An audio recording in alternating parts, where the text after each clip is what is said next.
Let me welcome in our next guest, Irfan Razack of Prestige Group, as well as Mr. Taneja of the SCAI, joining us this morning to give us a sense of the reopening when it comes to malls and retail and understand how things are evolving there.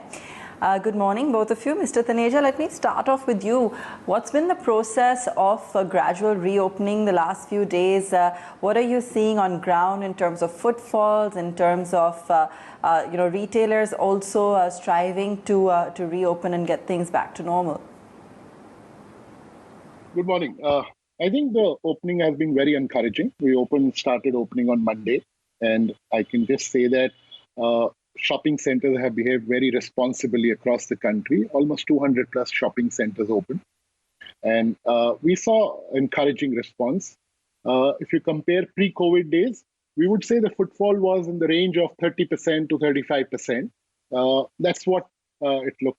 And there were serious shoppers. We didn't have people who were strolling around or just walked into the mall.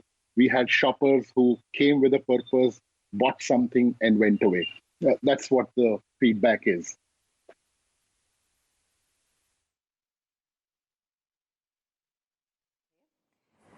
And are there particular segments or trends that you're observing that people are coming in, perhaps whether it be to run errands or pent-up demand, or is it genuine traction that we're seeing? Because that may be too soon right now. Yeah, that would be too soon. But I think we saw shoppers across the country buying electronics, casual fashion wear, kids wear. That's the kind of shopping which is happening right now, and which is also justifiable because I think people are coming to buy what they need right now rather than shopping.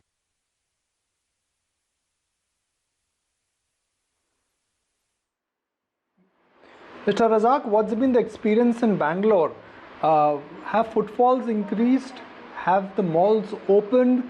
I'm sure everybody's opening malls with a lot of responsibility and maintaining social distancing. But what's the update there in the malls which you own and the malls which you track? Good morning. See, we have opened our malls in Hyderabad, Bangalore, Mangalore, Mysore. Chennai has still not yet opened because Chennai is, I think, wanting us to open in the 1st of July. Having said that, I tell you that I agree with Amitabh saying that we've taken a lot of care to see all safety norms are maintained for our customers, social distancing is maintained, entry-exit points are monitored. And I think all in all, it's a huge gamut of things that need to be done to sanitize toilets, to sanitize other areas like even escalators, lifts, so that it's a very safe environment for the visitors. Now, that has been taken care of fully and completely protected. And I believe the visitors who enter our malls and visit our malls should be coming in with a free mind that, listen, if I go in here, there's no chance of me getting infected.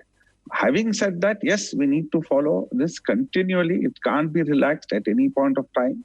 And it's a beginning. We've started, we've opened the malls, and the happy news is we've opened with almost 90% of our retailers opening their doors. Some of them are still trying to get to, sort of the idea. It's like, you've gone into a huge surgery, you're convincing, and at the same time, your recovery. Now, that recovery mode we are on, and it'll take some more time for us to really get to the normal things, like even now, food and beverage, restaurants. They cannot trade fully because the government has put a restriction on the serving of liquor to the restaurants.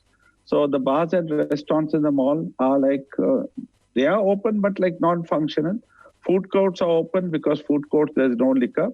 And the restaurants really, the lunch crowd will be not that much. So we have to see it over a period of the next 2 months, 3 months.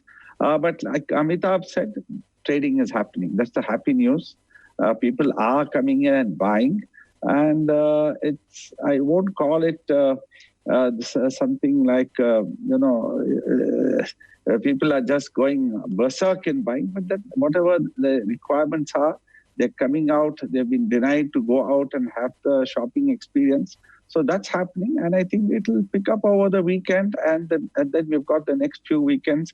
And once the restaurants can function normally, and finally, of course, I don't know how long the cinemas will be shut. And of course, even if cinemas open, we really don't have the software at the moment.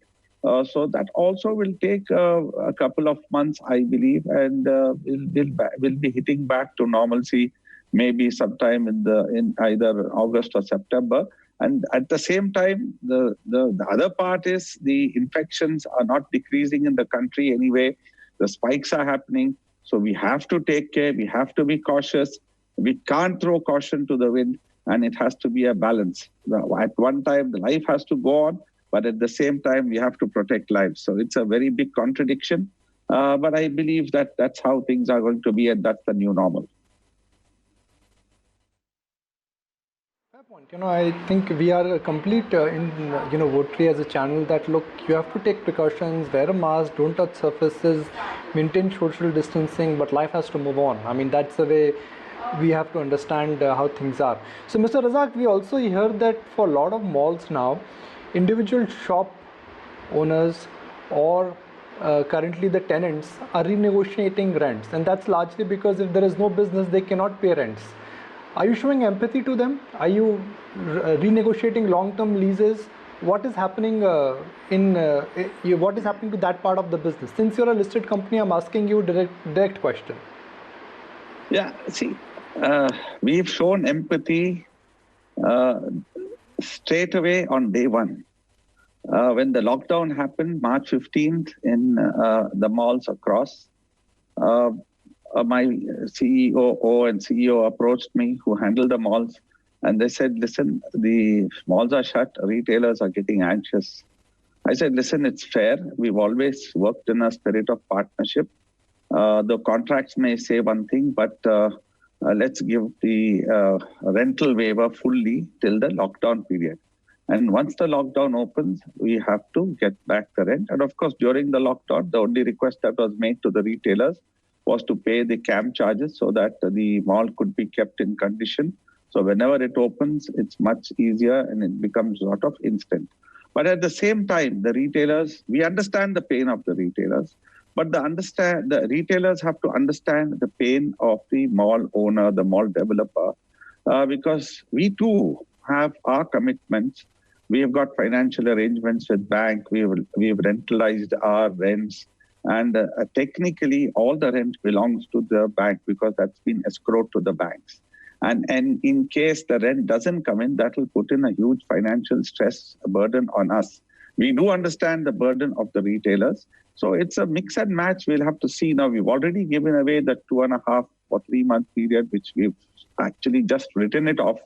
And there's no way that can be recovered. The only hope is that the mall does better as we go along, and we do get better business, and it gets made up. See, there's no other way, because we have to support each other. So my only message to the retailers is, listen, we know that you are also going to make some losses.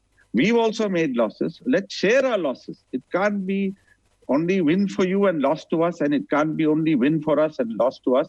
If we throw the contract on their face, they have no choice but to pay the rent. But they may also choose that, listen, in case we can't make money and we can't trade, we may as well exit from the mall. We don't want such situations. We want to have business in a spirit of partnership, in a spirit of understanding. And we may have to rewrite certain contracts for the next 6 months or the next 2-3 quarters. But I am very, very confident that retail business is here to stay. It's a long-term play. There's no need for panic either for the retailers or for the mall owners. It's only a temporary blip that has happened, and we will overcome this blip if we cooperate with each other and support each other. As mall owners, we also need the cash flows to see that we service our commitments to the banks. And I do understand from the retailer's angle, in case cash flows don't come in, how do they make the payments? So it's a balance that we have to do. If both of us understand each other's pains, solutions can be found very easily. Okay, Mr. Taneja, hi there. Good morning. Avan joining in.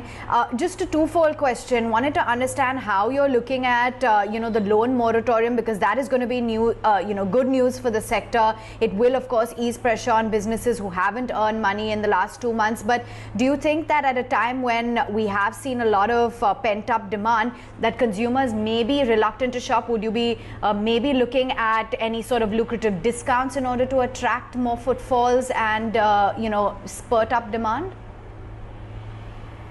I think if you see the whole cycle of the retail business, malls have been locked up for 3 months, and all these retailers were stocked with merchandise. So as of now, the consumer is going to buy what they need. So I think as we go along, by the end of July, August, sometime, there might be some kind of a special promotion or something. But I think this is the time where we need to settle down, retailers need to settle down. And I don't think this is the right time to create some kind of special demand because people are going to buy what they need. There's also this whole thing, fear in the mind. Let's not forget the pandemic is not over yet. We are opening businesses because life needs to go on. So that's what my thought is. And I think we will see how things unfold as we go along the next 1 or 2 months. Let's see how the consumer reacts. And I can only say that the shopping centers, malls in India are taking this very seriously, which will build that confidence. And I'm very hopeful consumers will start feeling very secure when they come to shopping centers.